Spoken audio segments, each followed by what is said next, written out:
It could possibly calm the market. I mean, we have over 400 BDCs, in operation, and you say you want to add $15,000 an additional day. So now they used to come Monday, Wednesdays, and Fridays. Now they're coming in on Thursdays.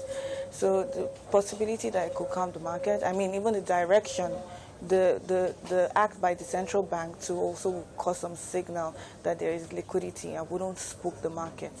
So yes, let's see how it will play out in the next few days, and then we'll probably give a better conclusion on that. Absolutely, we'll certainly be tracking that. But let's now move on to the fixed income market. And there was weak demand for that 600 billion naira that was offered in the OMO auction. Can you explain why, in your view, demand was weak? Was it a function of the rates that the central bank was offering? I think typically most investors for a while now have been have wanted to trade the long tenor because they see that the yields are better out there. And so what you saw was a very steep undersubscription for the short and medium term. But for the long tenor, we saw them come in significantly, about 338 billion compared to the 350 billion, the 400 billion that was on offer. So at 14.75, we saw a lot of customers coming even higher than 14, 15 levels. They came in at 16%. So also CBN wouldn't want to go even higher. And maybe you also have investors anticipating that rates could go even further higher towards the end of the year. So you see that people will pace, their banks will pace their demand so they can get the higher yields before the end of the year. What is your sense? Do you anticipate higher yields before the end of the year? Possibly. Possibly, and that's, of course, because of the risk premiums that we've been talking about for a while now. Because of the increase in the 1 year, increase in LIBOR generally, the Fed also is targeting to take rates even higher. So to keep in all of these FPIs, to make your instruments more attractive, you will want to accommodate for their risk premiums by taking up your yields. Right. Let's move over to the bond market. And between now and the end of the year, I want to get your thoughts on the outlook. We've seen a lot more interest at the shorter end of the curve, clearly, and for obvious reasons. But how do you see things evolving at the longer end of the curve with bonds? For the bond market? Yes. Well, there's going to be an OMO auction in about 2 weeks. I believe that we're going to see a repeat of what we saw at the last auction. We're going to see customers putting in their bids for higher yields.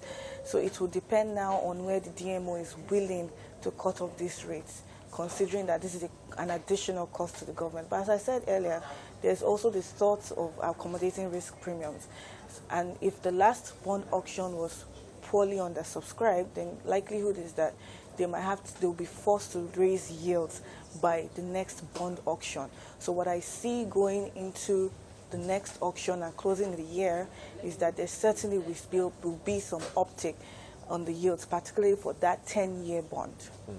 All right. If we can move back to the Forex markets very briefly, we are seeing relative stability in the INE window somewhere around 364.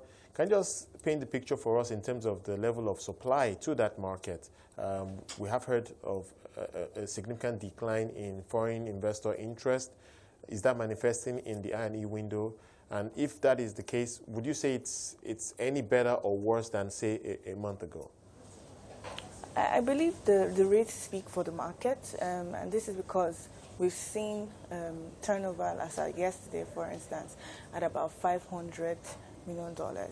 And with rates at 364, 365, I'll say that investors are likely to continue. Investors are likely to stay calm because currently you have the inflow from the exporters. It's the cocoa season. I think it started sometime in September and went up probably towards February. Right. Even if you look at CBN's intervention in the market, as at September, it peaked at $2 billion. As at today, it's just about, as at November this month, it's just about $700 million.